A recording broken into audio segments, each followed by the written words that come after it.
Muito bom dia, seja muito bem-vindo ao nosso programa Manhã Viva. Como é bom estar na sua companhia. Hoje vamos estar à conversa com alguém que já esteve no nosso programa e que nos é muito querido e especial, que veio falar dos seus projetos, dos seus sonhos e que tem entregue a sua vida àqueles que mais precisam.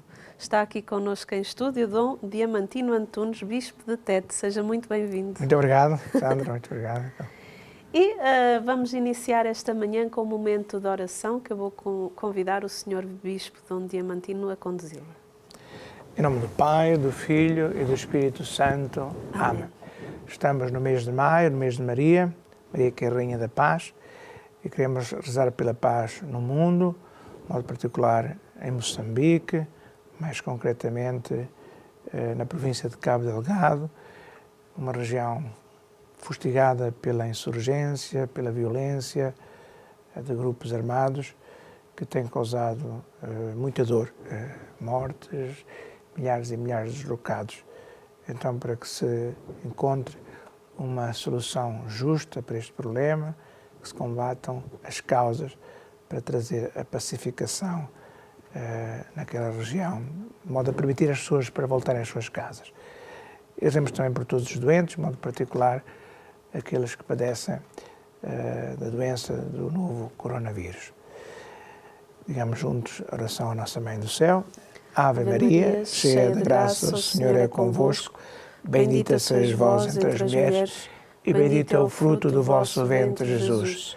Santa Maria, Mãe de Deus, rogai por nós, pecadores, agora e na hora da nossa morte. Amém. Glória ao Pai, ao Filho e ao Espírito Santo. Como era no princípio, agora e sempre. Amém. Nossa Senhora de Fátima. Rogai por nós. São José. Valei-nos. Espírito Santo. Amém. Eu quero convidar o Sr. Bispo a sentar-se na nossa salinha de estar. E o Sr. Bispo Dom Diamantino, Bispo de Tete, em Moçambique, está empenhado na causa de beatificação e canonização dos servos de Deus, Padre João de Deus Cantenza e Padre Silvio Moreira, missionários jesuítas. Mas antes de nós falarmos destes dois sacerdotes, para quem não conhece ainda, quem é o Dom Diamantino? Então, Diamantino é um missionário da Consolata. Nasci em 1 de dezembro de 1966, aqui bem perto, em Albergaria dos Doze, portanto, distrito de Diocese de Leiria. Iniciei a minha formação sacerdotal aqui em Fátima, no Seminário dos Missionários da Consolata, e depois segui tudo o interformativo até a ordenação sacerdotal.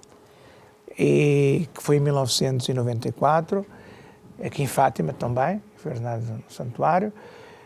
E sou missionário em Moçambique, 25 anos como sacerdote, 2 como bispo. Sim. Fui ordenado bispo de Tete, o Papa Francisco me escolheu para bispo de Tete, vai fazer 2 anos, foi no dia 12 de maio de 2019, fui ordenado bispo em Tete e tomei posse desta diocese. Que data bonita. Sim, no mês de Maria, dia 12 de maio.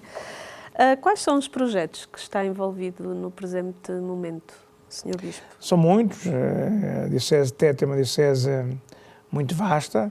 Eu costumo dizer, e é uma verdade, não é? Que como território é superior a Portugal, continental e insular,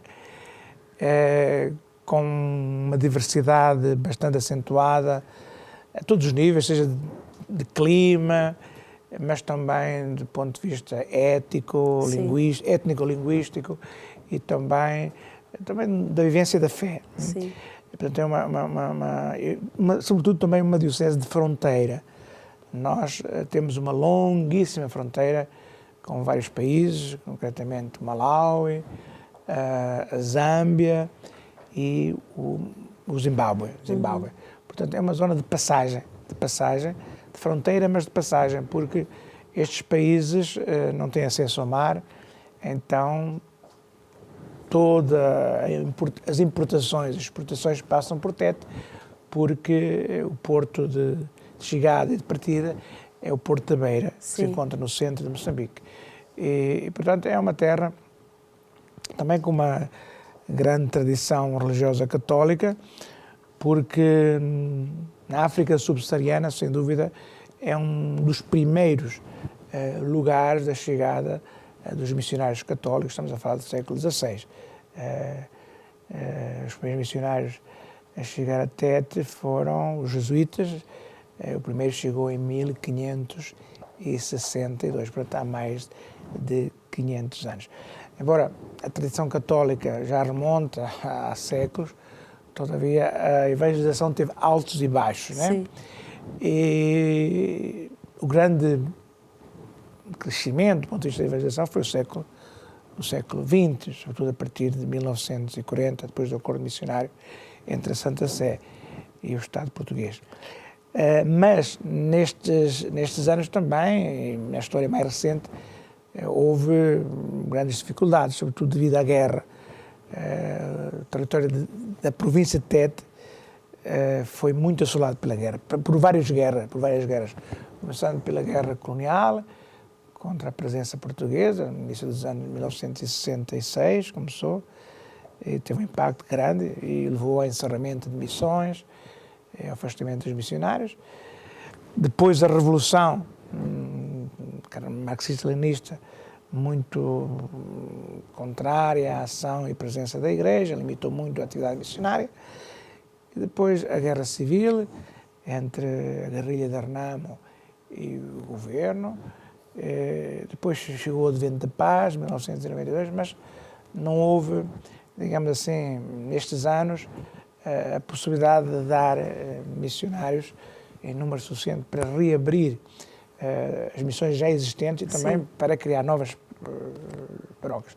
Agora, o meu esforço nestes 2 anos, apesar da pandemia do Covid-19, foi de ter mais missionários e formar missionários locais, né? O grande esforço é dar sacerdotes, padres, irmãs às paróquias que carecem de sacerdotes. É um esforço que estamos muito empenhados, graças a Deus tem havido uma boa receptividade, algumas congregações religiosas ou comunidades católicas já estão presentes, ou estão chegando, incluindo a Canção Nova, Sim. que é em África e Moçambique, é a primeira diocese onde estão presentes na missão da paróquia de Zobra. Canção Nova desde finais de 2019. Então essa é a principal preocupação.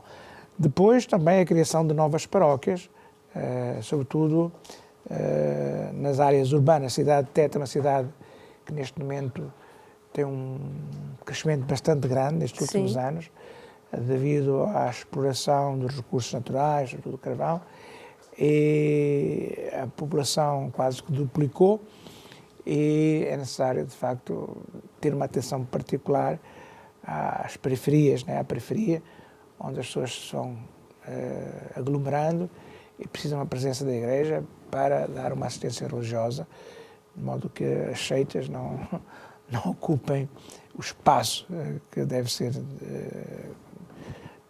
preenchido pela Igreja Católica, né? Porque muitos são católicos e, evidente, precisam de uma assistência pastoral. Essas são, sem dúvida, as principais preocupações. Colocar missionários nas paróquias, formar sacerdotes locais, criação de novas paróquias. Evidente que depois há todo um trabalho de evangelização e de promoção humana, de continuidade, com aquilo muito que já foi feito no passado e no passado recente, trabalho de continuidade de evangelização. E procurar ser cada vez mais missionário. Uma igreja, como nos recorda o Papa Francisco, em saída, uma igreja de visitação, que saiba ir ao encontro das pessoas e poder-lhes falar de Cristo e ser presença de consolação no meio de muitas vezes muitas dificuldades que as pessoas atravessam. Como bispo, quais são os grandes desafios que enfrenta hoje? Os desafios que são esses que eu referi, né? Sim. Portanto, dar sacerdotes às paróquias que ainda não têm e carecem, formar novos sacerdotes locais e aumentar o número de paróquias, porque num território tão grande temos apenas 34 missões. Algumas podem equiparar-se à diocese em Portugal pelo território e pelo número também de comunidades. Depois, sem dúvida, a nossa pastoral social, no sentido de continuar a dar um contributo significativo à educação, de modo particular uma educação de qualidade que prepara os jovens para o futuro, sobretudo habilitá-los a entrar no mundo do trabalho, e a juventude os jovens não são, em África, não são só o futuro da Igreja, são já o presente da Igreja. Num país onde metade da população tem menos de 18 anos, é evidente que eles são uma parte significativa da Igreja já hoje, não amanhã, hoje. E é uma juventude que atravessa um momento muito difícil, porque tem oportunidades que os seus pais não tiveram, sobretudo a possibilidade de estudar. Mas falta oportunidades de trabalho e, nesse aspecto, há muita injustiça, no sentido de que às vezes não se olha à qualificação, à capacidade das pessoas, ao mérito pessoal, mas obtém-se o emprego através, muitas vezes, de influências, e não... Então isso cria um sentido de... O emprego já é pouco, escasso, as oportunidades são poucas e muitas vezes são privilegiados aqueles que, ou porque têm pessoas influentes na família, são, digamos, ajudados, não olhando as suas capacidades. Isso cria um sentido de frustração muito grande na juventude e não podemos perder esta potencialidade que a juventude tem em Moçambique. Ultimamente, nas nossas notícias, temos ouvido falar muito de Moçambique, em especial de Cabo Delgado. Como é que está a situação em Cabo Delgado? A situação é um dos grandes, uma das grandes calamidades que, de facto, que tem afligido Moçambique, juntamente com outras. Estes 3 anos em Moçambique foram muito difíceis. Foi muito fustigado. Fustigado por calamidades naturais, como ciclones. Recordamos em 2019 o ciclone Idai, que afetou a zona centro, incluindo uma parte de Tete, no norte, em Cabo Delgado, o ciclone Kenneth. Depois, noutras zonas, seca. Isso produziu um grande sofrimento, destruição e muito sofrimento. Depois, a pandemia, embora com proporções menores que na Europa ou noutras partes do mundo, mas é evidente que afetou a vida económica, a população, todos os setores, incluindo aquele pastoral. E a guerra que talvez seja o pior destas calamidades que estão falejando o Moçambique. Uma guerra que já começou de modo muito discreto, podemos dizer entre aspas, há cerca de 3, 4 anos atrás, mas que nos últimos tempos tem assumido proporções muito grandes, muito drásticas, violentas, e vemos que estes grupos de insurgentes cada vez mais têm uma força, uma tática militar e um potencial bélico que meteu em crise as forças de segurança e o exército moçambicano, que não conseguiu travar o avanço destes insurgentes. E, de facto, Cabo Delgado, a situação dramática que Cabo Delgado vive já há alguns anos, entrou na ribalta da comunicação social, ou foi levada à ribalta da comunicação social, depois do ataque à Vila de Palma, que se encontra muito próximo de um dos maiores investimentos privados em África, que é a exploração de gás natural na bacia do Afungi, portanto, na parte do extremo norte da província de Cabo Delgado, próximo da fronteira com a Tanzânia. Então, aí, Cabo Delgado teve uma ressonância, a situação a nível mundial, mas o drama diário das pessoas e também dos missionários, porque toda esta vasta região, estamos a falar de mais ou menos um terço da província de Cabo Delgado, que está afetada, direta ou indiretamente, por este conflito, e 20% da população da província, cerca de 700 mil pessoas, tiveram que abandonar. Sim. De um momento para o outro, para fugir ao perigo, as suas casas, e refugiar-se em Pemba, mais a sul, ou noutras províncias próximas, porque, de facto, arriscavam perder a vida. Perder a vida, sim. E isso criou um drama humanitário de proporções. Estávamos impreparados para acolher as pessoas. Mas um sinal muito positivo, os primeiros a acolher estes deslocados foram as famílias que, já numerosas, encontraram espaço nos seus quintais para acolher 3, 4, uma família ou 2 dessas deslocadas. E depois o trabalho da Igreja, juntamente com outras organizações, a Igreja Católica de Pemba, em primeira linha, no acolhimento e também na assistência alimentar, médica, a estas pessoas que tiveram que abandonar as suas casas. E isso são testemunhos de verdadeira fraternidade e comunhão entre a Igreja, entre a população, que juntas se unem para acolher aqueles que mais precisam. Isso é muito bonito. Sim. Nos tempos de hoje. Eu gostaria de referir que em Portugal também se gerou um movimento de solidariedade muito forte a nível das instituições, mas também e sobretudo a nível da Igreja Católica. Sim. Houve campanhas, estão a decorrer campanhas em várias dioceses para recolher ajudas em favor destes deslocados, sim, que já chegaram, outras estão a chegar, sem dúvida. Da parte também do governo português, uma grande atenção, porque nos ligam laços históricos muito fortes, e penso que Portugal poderá dar um contributo, ou está dando um contributo muito importante para erradicar esta insurgência que aparentemente tem conotações religiosas ligadas ao fundamentalismo islâmico, mas por trás certamente terão também outras causas e outros mentores. Sim, Moçambique acaba por ser parte da nossa família, porque está na nossa história, então não tem como o governo português não dar essa ajuda, essa contribuição. Quem são os mártires de Chaputera? Não sei se estou a falar bem. Sim. E em que ponto de situação está o processo de beatificação? Então,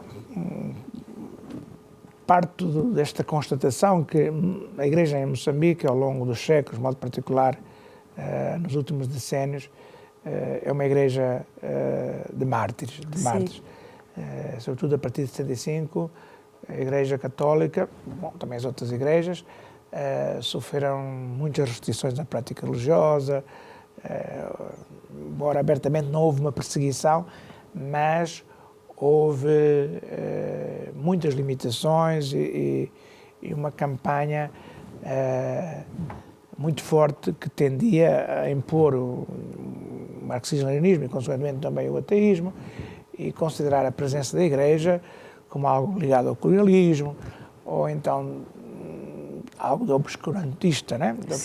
Então, essa ideia de criar o homem novo, um homem liberto da utopia ou do ópio da religião, levou, de facto, a uma crítica em relação à Igreja, também aos missionários, aos catequistas, e houve sofrimento. Bom, depois, a guerra civil, onde os missionários, não abandonando os seus lugares de missão, permaneceram, continuaram a exercitar a sua ação pastoral, e muitos morreram, sobretudo em emboscadas ou em ataques.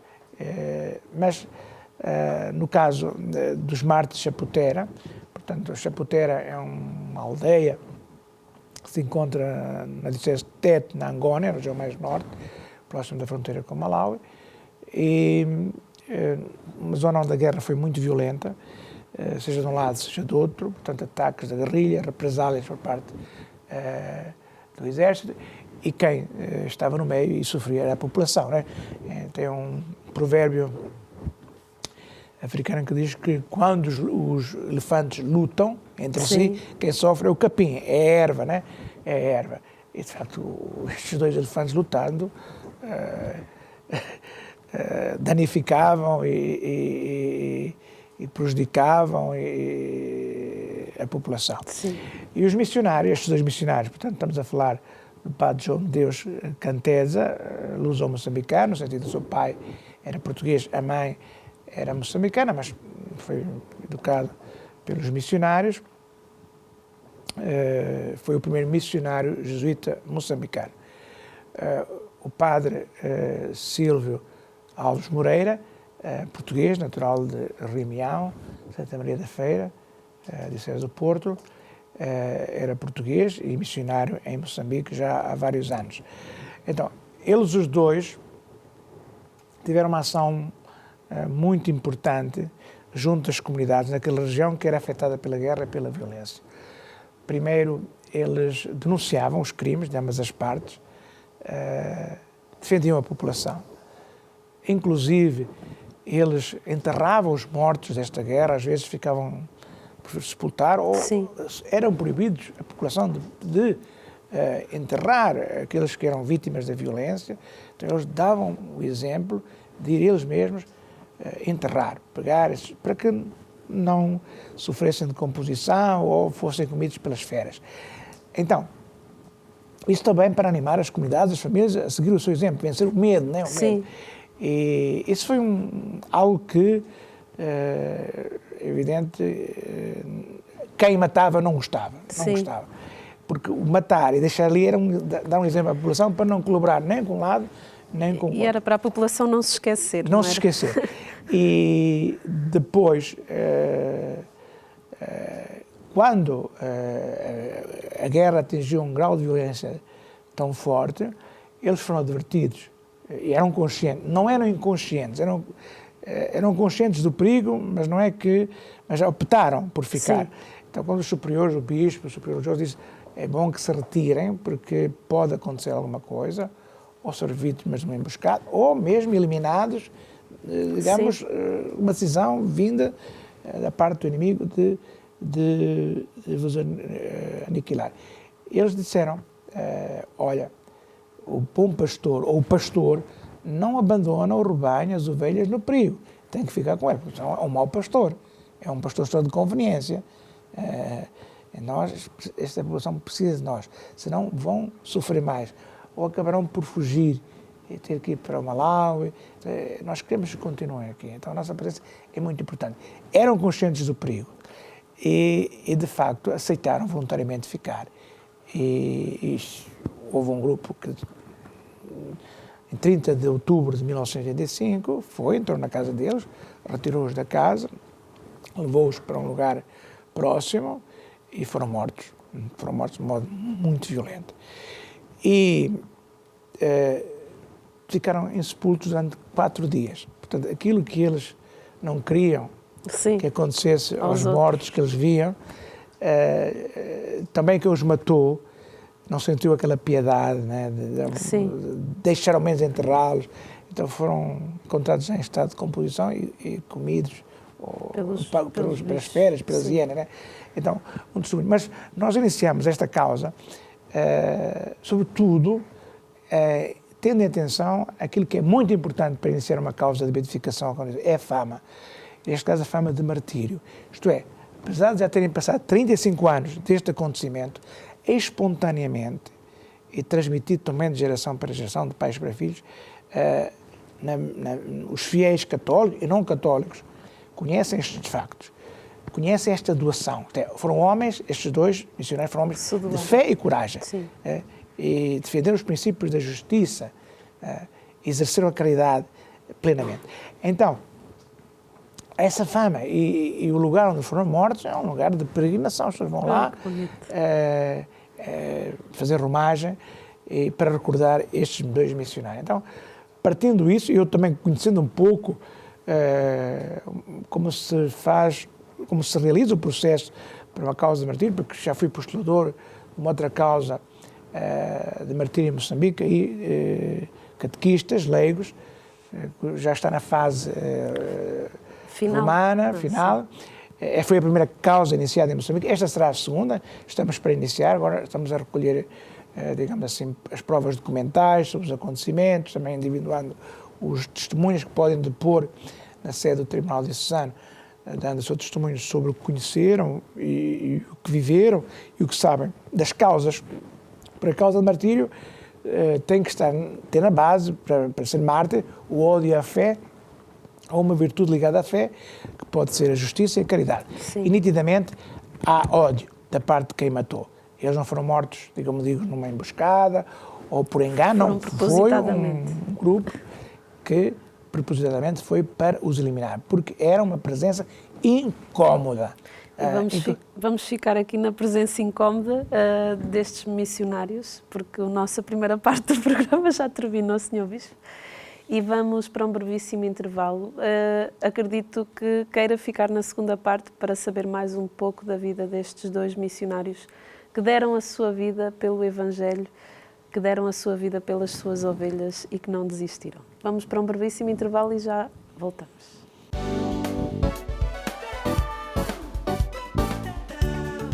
Muito bom dia, seja muito bem-vindo à nossa segunda parte do programa Manhã Viva. Hoje estou aqui com o Sr. Bispo Dom Diamantino, Bispo de Tete, Moçambique, que nos veio falar sobre os mártires de Chaputera.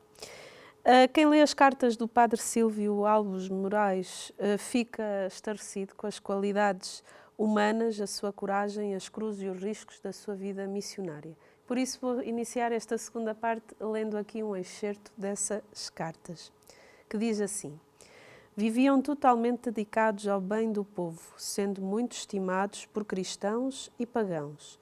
Através das suas últimas cartas, nota-se claramente que eram conscientes do perigo que estavam a correr. Voluntariamente tinham feito diante de Deus a opção de partilhar até ao fim do sofrimento e da sorte do povo sacrificado. Foram prevenidos do risco que estavam a correr. O próprio Padre António Reis, como superior dos jesuítas da Angónia, os aconselhou a que por uns tempos deixassem o local. Também os padres e bispos da diocese de Dedza, Gervásio Moses Xicendera, a diocese vizinha do Malawi, tinham dado o mesmo conselho e ofereceram-se para os acolher em lugar seguro em Dedza. Preferiram correr o risco a abandonar as ovelhas, quando todo o rebanho estava a ser selvaticamente atacado. Constituíam testemunhas incómodas dos crimes que dia e noite se cometiam contra a população. Impunha-se fechar para sempre aqueles olhos e calar aquelas bocas. Vale a pena dar a vida. Sr. Bispo, podia comentar este excerto que eu acabei de ler? Penso que esse excerto é um resumo da vida destes dois missionários. O martírio não foi só um momento, digamos assim, esporádico, de doação, de entrega, de coragem, é reflexo de todo e consequência de toda uma vida de doação destes dois missionários, o Padre João de Deus Canteza e o Padre Sílvio Moreira. Sem dúvida, eles acreditavam que vale a pena dar a vida, porque testemunharam plenamente o amor, a proximidade às pessoas. Amavam aquele povo. O povo da Angónia, que era o povo do Padre João de Deus Canteza, que era natural dali, e o Padre Sílvio, embora não moçambicano, não nascido naquela região, sendo português também, se encarnou naquela realidade e amava profundamente o seu povo e foi capaz de o defender até as últimas consequências. Uma vida plenamente doada, em um contexto muito difícil para a Igreja e para a ação missionária. Foram bons pastores que, como Jesus, bom pastor, não abandonou o rebanho, mas se entregou por ele para dar a vida. Por essa razão são recordados e nós queremos fazer justiça.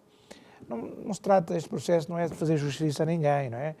Mas dar o valor a quem o tem. Sim, com certeza. E, sobretudo, a Igreja, nós cristãos, precisamos de modelos. Há missionários que hoje estão a viver a mesma circunstância, por exemplo, Cabo Delgado, porque estão no meio do perigo. Talvez sem dúvida, sentem as mesmas dificuldades, mas ao mesmo tempo aquela vontade de permanecer junto das comunidades. Temos modelos, os cristãos moçambicanos precisam de modelos, nós os temos, mas é necessário dá-los a conhecer. O que não aparece não existe, o que não é conhecido não é amado. Então, essa ideia, porque essa é a razão, porque a Diocese de Tete, em colaboração com os missionários jesuítas, a Companhia de Jesus, estamos a iniciar este processo. Queremos que a Igreja reconheça o martírio e proclame a santidade destes dois nossos missionários. A nós cabe-nos rezar por esta causa, claro, não é nós verdade? preparámos agora, nos trabalhos que fizemos aqui, foi a preparação de uma pagela com a foto dos dois missionários, por trás a oração de beatificação, algumas em português, outras a oração em língua chewa, que é a língua que se fala uma parte significativa da Diocese de Tete, também no Malawi e na Zâmbia. Está disponível em algum site? Não.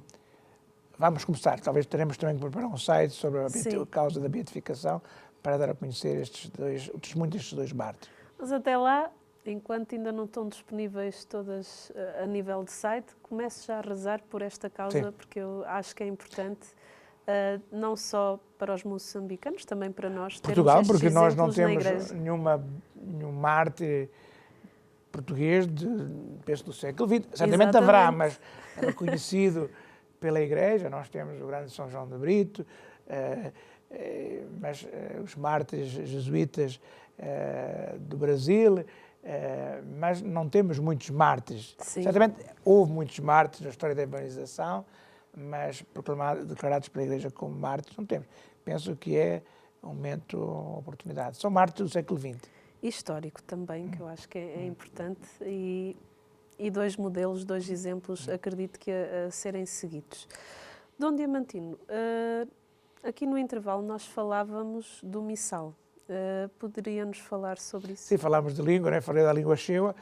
A Diocese de Tete, como é tão grande o território, nós temos várias línguas. Sim. A língua oficial de Moçambique é o português, que une todos os moçambicanos, mas depois cada região tem a sua língua local. E na Diocese de Tete nós temos uma variedade muito grande de línguas. O Senhor Bispo sabe-as todas?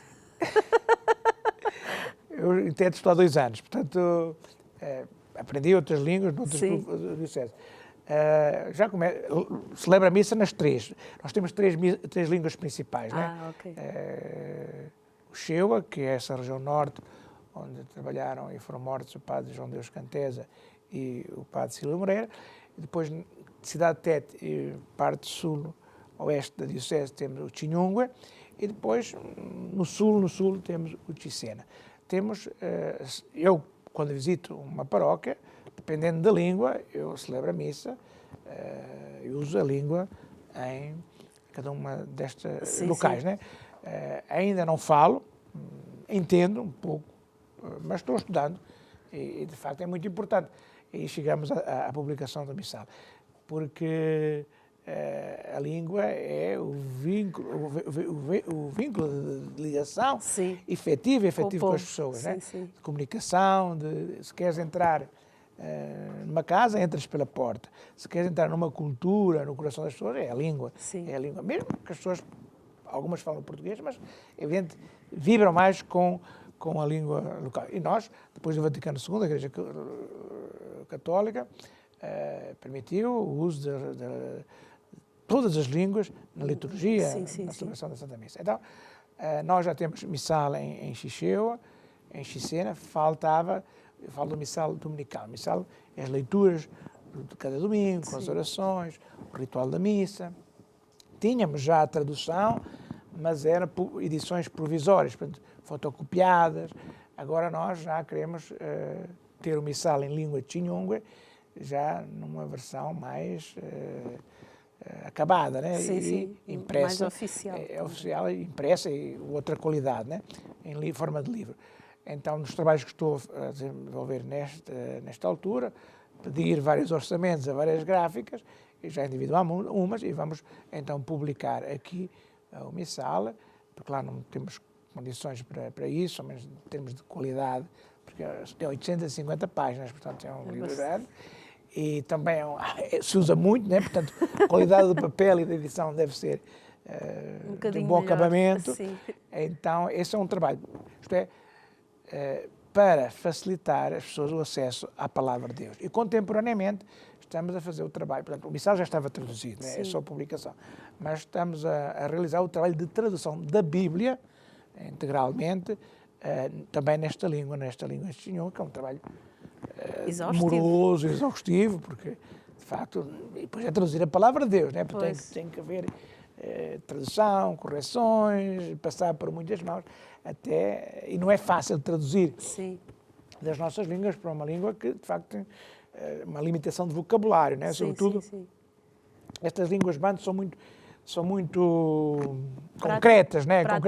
Práticas. Portanto, não têm muitos conceitos teóricos e abstratos, né? Então é preciso alguns conceitos, temos que encontrar as palavras para isso. Então é um trabalho moroso, com muita profissionalidade, e esperamos que daqui a 2 ou 3 anos possamos ter também, já não só uma parte da palavra de Deus, aquela que está no missal dominical, mas também a Bíblia completa, Antigo e Novo Testamento. E são 2 vitórias que nós podemos assim sem dúvida, dizer porque é a fonte da liturgia, a palavra de Deus, da catequese, e conhecer a Bíblia, ou desconhecer a Bíblia, desconhecer Jesus Cristo, já dizia São Jerónimo, o primeiro tradutor da Bíblia no século IV.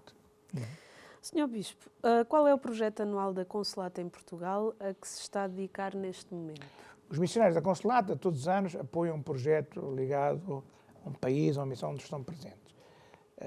Eu apresentei, portanto, de Moçambique, o projeto da Fazenda Esperança.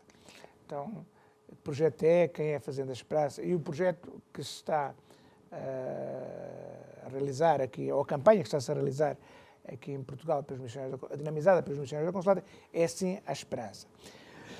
Então, eu já falei da juventude em Moçambique, que é metade da população, são jovens, e uma juventude que vive uma crise de esperança, porque faltam oportunidades e muitas vezes eles não se sentem nem valorizados, nem tomados em consideração, embora no discurso oficial, jovens, mesmo na igreja.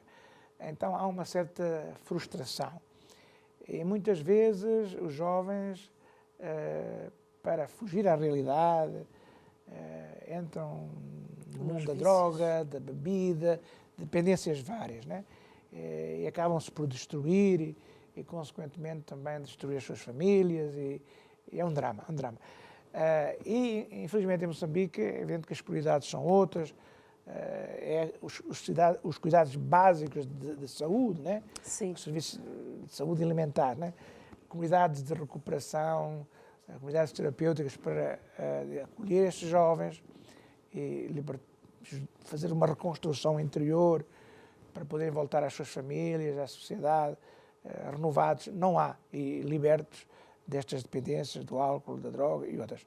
Então, eu achei isso como algo importante, mas também não tinha os meios nem a capacidade para executar. E também as prioridades são tantas, né? Mas tive o conhecimento de uma comunidade católica que é Fazenda Esperança, eu conheci através da Canção Nova, e o projeto da Fazenda Esperança situa-se na mesma missão onde a Canção Nova assumiu uma missão, uma paróquia em Zóbue, na fronteira com Malau. Então, foi através da Canção Nova que conheci a Fazenda Esperança, e são 2 comunidades católicas que têm uma proximidade muito grande, histórica. Os seus fundadores, de facto, colaboram, é um trabalho existe feito uma irmandade, exatamente, uma colaboração e uma complementariedade que está bem presente em Zóbue, nesta missão na Diocese de Tete. Temos agora atualmente Canção Nova, que é responsável da paróquia, da primeira evangelização, e a comunidade da Fazenda Esperança. Canção Nova chegou em 2019, Fazenda Esperança chegou em 2020, que se dedica então ao acolhimento e à recuperação dos jovens. E também é um trabalho social com a população. Ora, eu, para ter a Fazenda Esperança, eu tive que encontrar um lugar onde poder acolher a comunidade e os jovens, né? Então, aí não é um lugar qualquer, tem que ser um lugar um pouco apartado, Sim. no sentido que, e com espaço suficiente para desenvolver também atividades agrícolas, profissionais, e um pouco separado da população. Não? Então, um dos lugares que a comunidade Fazenda da Esperança viu que tinha essas potencialidades, essas facilidades, foi Zóbua, e concretamente num antigo seminário que estava completamente abandonado e destruído, aliás, destruído, só em ruínas, só as paredes. E tinha sido um grande seminário, um dos maiores seminários de Moçambique, formou gerações de sacerdotes, parte dos bispos moçambicanos iniciaram a sua formação sacerdotal lá, formou muitos jovens que não chegaram ao sacerdócio, mas ingressaram na vida ativa, pública.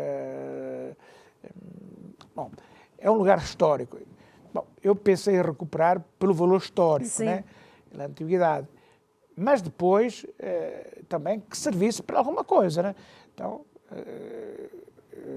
a Fazenda da Esperança chegou lá, viu, gostou do lugar, então a nós a responsabilidade de reabilitar, criar as condições para acolher a comunidade. Então já começamos o trabalho há quase 2 anos. Sim. Essa iniciativa tivemos logo, mal eu comecei o meu episcopado. Sim. E então essa campanha, Sim à Esperança, promovida pelos missionários da Consolata, acho que está a passar em rodapé o IBAN da campanha, quem quiser fazer uma oferta pode fazer, reverte a favor desta obra de reconstrução. Nós já reconstruímos uma parte, mas o edifício é enorme e queremos reconstruir tudo, reabilitar tudo, para ter espaço para acolher estes jovens. Já temos um grupo de 15 jovens lá, mas a ideia é de chegar a 45, 50. Então, estes jovens ficam 1 ano lá. Sim. Entram livremente, espontaneamente, com a colaboração das suas famílias, e a cura, o caminho de reconstrução, assenta em 3 pilares. Espiritualidade, portanto, oração, palavra de Deus. E não todos são católicos, sim, muçulmanos, mas pronto, eles precisam desse encontro com Deus para se encontrarem com os outros e consigo mesmo. Depois, o trabalho manual, e tendo um espaço grande, fértil para a agricultura, para a criação de gado, então o trabalho manual, para, digamos assim, e também para aprender uma profissão. Sim. Nós pensamos no futuro ter padaria, carpintaria, aprender uma profissão, sim, além da produção agrícola, para autossustento da comunidade. E depois, terceiro pilar, ou terceiro elemento fundamental, é a vida em comunidade. Eles vivem em comunidade, sim, ajudando uns aos outros. Então, esse projeto, Sim à Esperança, é para apoiar a Fazenda da Esperança do Zóbua, que já está a funcionar, mas ainda não temos todas as condições para acolher o número que pretendemos, e para a recuperação, dar uma oportunidade aos jovens de se recuperar, de se libertar destes vícios, que é a droga, o álcool, outras dependências, e poderão-los depois reintegrar, já recuperados nas suas famílias, na sociedade.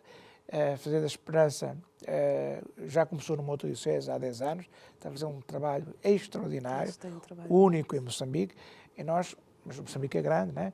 Então nós queremos também que este projeto de Zóbua, da Fazenda da Esperança de Zóbua, na diocese de Tete, possa ter aquele impacto que tem a outra Fazenda da Esperança, que tem em Moçambique, em Dome, na diocese de Chimoio.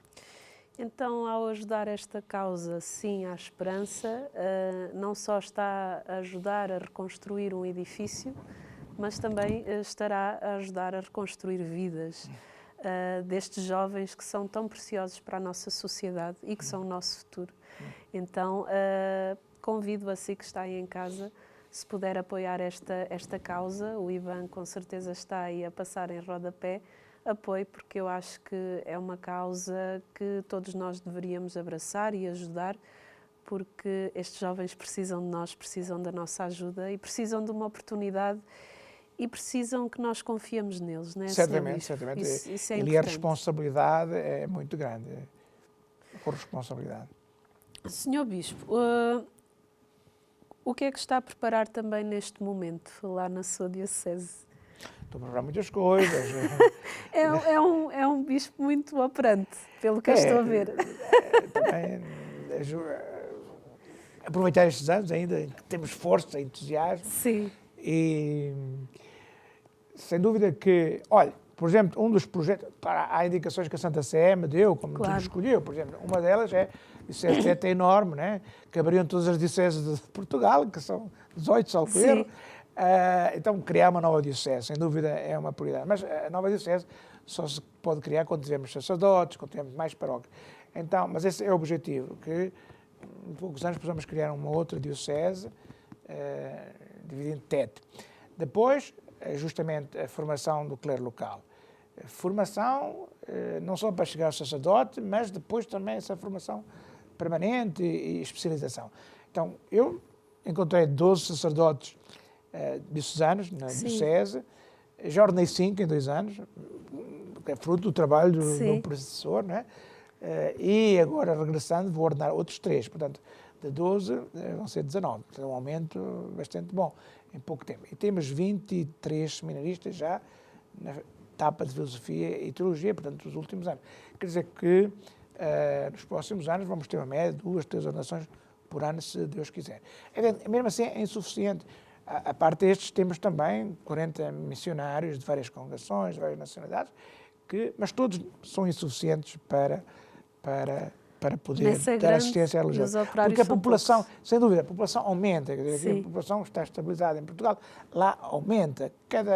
Eu penso que de recenseamento a recenseamento, que se faz de 7 em 7 anos, aumenta 500 mil habitantes na província de Tete. Então, a perspectiva é, sendo uma população jovem, e também a média etária vai aumentando, conforme vão melhorando as condições de saúde.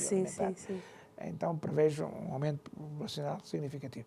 Então, necessidade de criar também novas paróquias e poder dar aquelas que são as estruturas básicas à diocese. E também a autossuficiência económica. Não podemos depender sempre da ajuda externa, que vai diminuindo, e também temos que responsabilizar os nossos fiéis.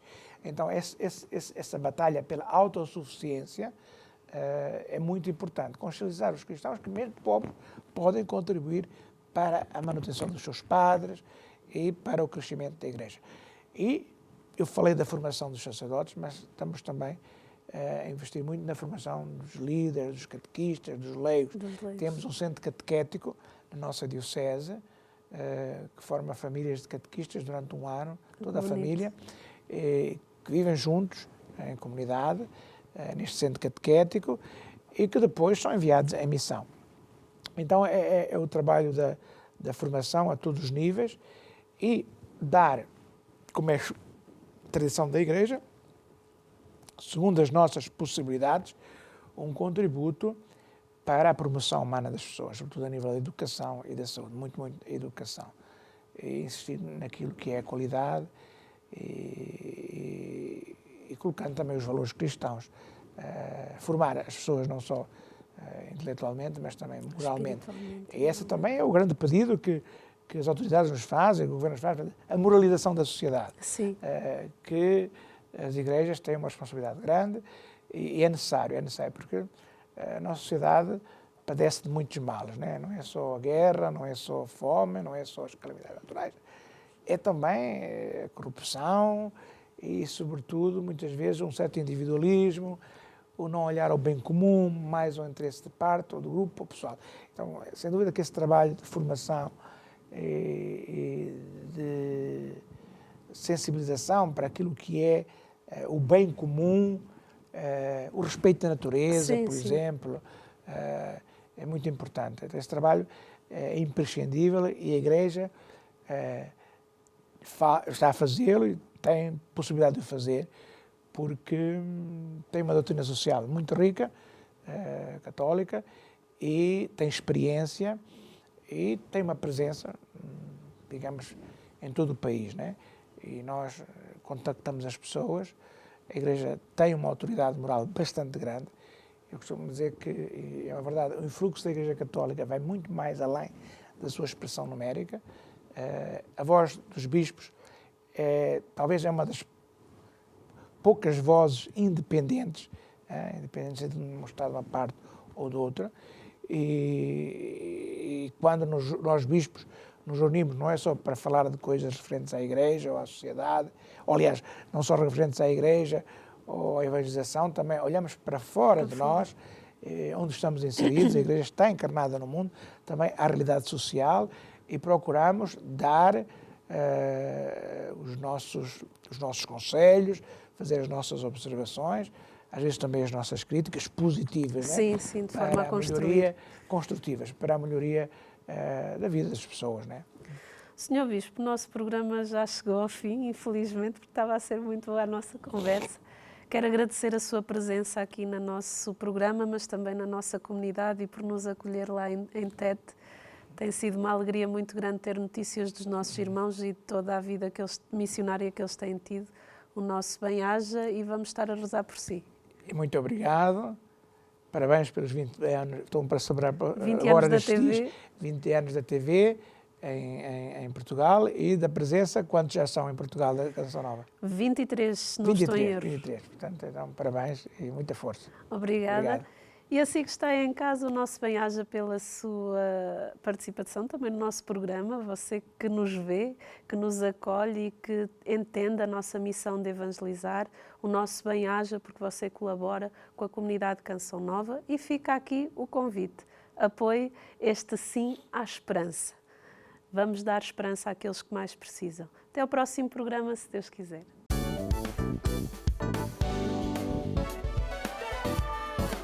Se gostou deste programa, clique aqui na nossa playlist aqui em baixo para ver outros episódios. Se ainda não subscreveu o nosso canal do YouTube, faça-o já clicando neste botão aqui do lado, e será logo o primeiro a saber todas as novidades.